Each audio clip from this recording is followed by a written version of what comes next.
Bonjour à tous, je suis ravie de vous retrouver aujourd'hui pour une vidéo. Je pense que si vous avez vu le titre de la vidéo, vous vous doutez du sujet de la vidéo forcément. Aujourd'hui je vais vous donner des conseils pour démarrer très simplement dans la cosmétique naturelle. Je vous ai déjà donné des conseils un petit peu en privé quand vous venez me voir et du coup je me suis dit que ça pourrait être intéressant de le partager avec vous sur une vidéo. Je vais vous expliquer comment commencer dans les cosmétiques naturelles parce que c'est assez compliqué quand on commence dans la cosmétique naturelle et qu'on passe d'un mode de consommation traditionnel à un mode de consommation naturelle.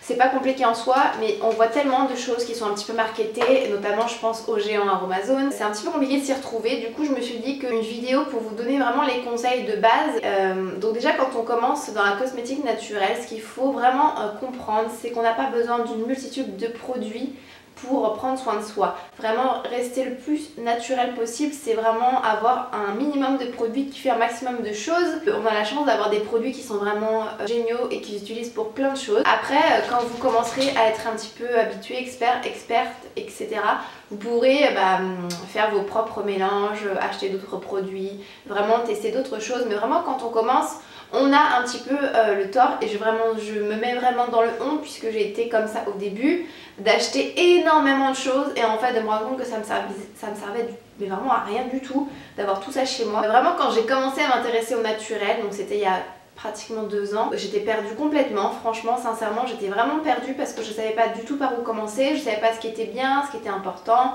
je voyais les grandes blogueuses qui utilisaient tel ou tel produit, donc du coup je me disais c'est que ça doit être bien donc faut acheter ci, ça.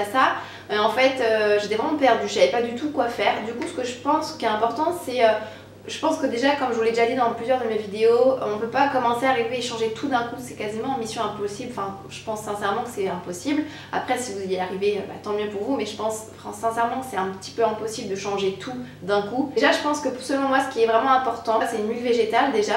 Une bonne huile végétale c'est pas d'avoir 50 millions d'huiles végétales. Une bonne huile végétale, c'est une huile qui va être adaptée à votre type de peau, votre type de cheveux, etc. Vous avez plein d'ouvrages, vous avez plein de livres, vous avez plein de choses sur internet où vous pouvez rechercher une huile adaptée à votre type de peau, de cheveux. Donc un beurre de karité, une huile végétale. Le beurre de karité, vous pouvez l'appliquer vraiment pour plein de choses, surtout là on est en hiver, donc vous pouvez l'appliquer pour hydrater vraiment votre peau, pour venir hydrater vos lèvres qui sont gercées, vos pieds qui sont gercés, pour venir masser, vous savez, tout ce qu'on a au niveau des mains là, qui sont tout rêches, tout secs, avec des crevasses, etc. C'est parfait, mais vous pouvez l'appliquer aussi en été. Moi je l'adore en été, je vous en ai déjà parlé au niveau de mes coups de soleil, etc. Vraiment il n'y a pas mieux pour moi pour venir hydrater mes coups de soleil. Ensuite, pour moi un hydrolat, ce qui est important c'est d'avoir un hydrolat aussi qui est adapté à votre type de peau et de votre type de cheveux. Moi mon chouchou en hydrolat c'est l'hydrolat de rose parce que c'est un anti-vieillissant et ça sent délicieusement bon, vraiment c'est un hydrolat que j'adore. Après vous avez plein d'autres hydrolats qui ont plein de propriétés complètement différentes.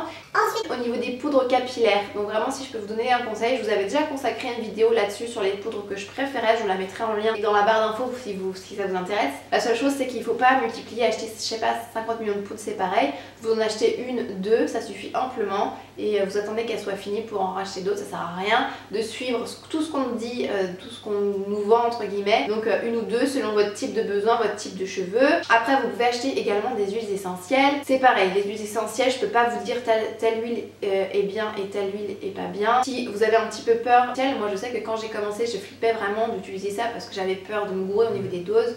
Du coup j'ai acheté des fragrances cosmétiques qui sont très bons. Vous n'aurez pas les vertus des huiles essentielles. Si vous êtes dans la cosmétique traditionnelle et que vous passez au naturel, peut-être commencer plus par des odeurs de fragrances cosmétiques qui vont vous rappeler un petit peu ce que vous avez pu connaître avant, parce que les huiles essentielles c'est vraiment ça sent vraiment la plante, donc si vous n'êtes pas habitué ça va peut-être être un peu déroutant un petit peu pour vous au début. Pour moi ça sert à rien d'acheter des cires, des émulsifiants. Si bien évidemment si vous voulez faire vraiment des recettes spécifiques et là vous voulez vraiment fabriquer quelque chose de spécifique, mais quand on commence vraiment et qu'on est perdu complètement, j'ai plein de commentaires et plein de demandes en privé en me demandant je suis un petit peu perdue, est-ce que tu peux m'aider, etc. Moi je le fais vraiment avec plaisir. Donc je pense vraiment sincèrement une huile végétale, un hydrolat, des poudres à la rigueur, tout dépend de ce que vous souhaitez, mais 2 poudres ça suffit.